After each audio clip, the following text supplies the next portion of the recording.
and I think it's Senator Tillis' turn.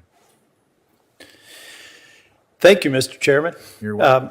I want to thank the witnesses for coming here, and it was interesting in your opening statement how you tried to be balanced somewhat in recognizing that that there's dark money on both sides. You did make one comment I'm not quite sure I agree with, and that's at least in my brief time in politics for 14 years, I didn't see any catching up necessary on the Democrats' part. I don't know when that happened, maybe long before I got into public service. But I thought I'd talk a little bit about really giving some context. We have had hearings, and you've had floor speeches and comments in the committee talking about some conservative groups. But this is a CNN report, $320 million of dark money supporting White House and congressional campaigns just in 2020.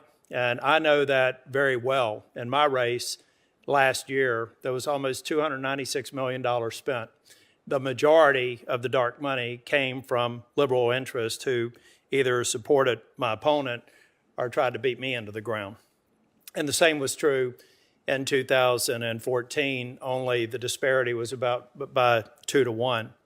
I know that we have a number of members and a number of the witnesses, after your tone-setting opening statement, then launched into their liberal, from their liberal worldview of how the real bad dark money was on the conservative side. But I think we also need to understand the infrastructure, the anatomy of at least one example of dark money on the liberal side. I think one of the witnesses testified over about a 5-year period that Arabella Advisors has raised about $1.5 billion. Can you see that? Yeah. $1.5 billion, probably about 5 times more than the conservative. And the way that they do this is they provide money through Arabella Advisors, and then that money is funneled to any number of organizations. I think one represented here today, People for the American Way, Demand Justice, Take Back the Court. And they're intended to influence the courts. They clearly want to bring the court to their worldview. I do take exception to anybody that thinks that money influences the outcome of lifetime appointed judges. I think that they've proven to be independent. I think one of the witnesses said that it's hard to say that the Roberts Court has really been a conservative activist court. But these organizations are funneling through all these different groups, and they're trying to expand the court. They're trying to nuke the filibuster. They're trying to do all the things that liberal interest groups want to do. But just yesterday, we had Vanita Gupta in the hearing for her possible nomination as the Associate Attorney General. She's currently on leave. Let's move. Well, she's actually on leave. Let's go ahead and move to the final graphic.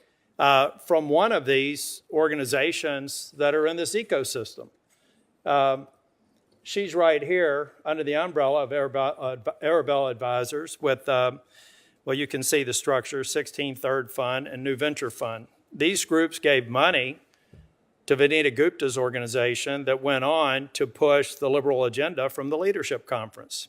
They used the money to influence the Supreme Court through direct candidate opposition, through AstroTurf campaigns, and supporting packing the courts and supporting the filing of amicus briefs. So I think I'm glad at least you acknowledged that the Democrats are in this game. And we're talking about dark money. I absolutely believe that some level of accountability or transparency may be appropriate if we're willing to talk about all of the sources of money. In the weekend after the untimely death of Justice Ginsburg, my opponent, through his campaign account, raised $6 million over 48 hours. And that comes through a new tool that we have, which I'll call dim money. That's aggregation tools that get $50, $200, $250 below any sort of reporting limit that are doing the same thing. I don't hear anybody on the Democrat side saying they want to get rid of those tools. So they're not suggesting a disarmament of both sides. They've simply found another way to do exactly the same thing. people providing money to candidates and influencing elections. They've just come up with a more sophisticated, broad-based policy that I doubt very seriously that they'd be willing to abandon, because among liberals, they're doing it to the tune of probably 10 to 20-fold what conservative candidates do. I think that we're in a time where we do have to recognize that some people's speech would be muted if you just simply disclosed everything. I've had the protesters out in front of my house before sunrise on 2 different occasions, dozens of them, blocking my driveway. I wonder if they were funded by some dark money group or by one of these aggregation engines that are not necessarily from millionaires.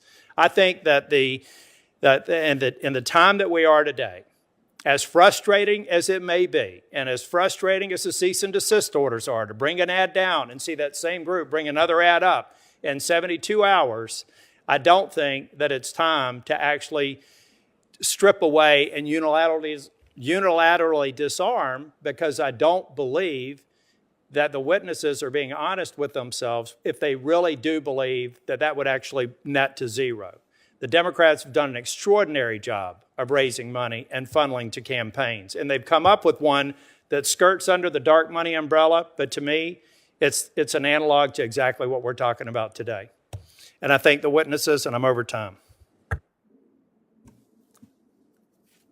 If it helps at all, Senator Tillis, the Disclose Act, which has been my anti-dark money bill and applies to dark money on both sides, has been a matter of record for 4 Congresses now. Would it apply to aggregators? We have not had any such proposal. So we've never had a single Republican show any interest. Every vote has been against it. There's been no effort to try to work in a bipartisan fashion for a bill. So I hope that we can provoke something like this, because I will tell you what is a lot more rotten than the partisanship between us is the influence that nobody sees, because nobody knows who is behind the money.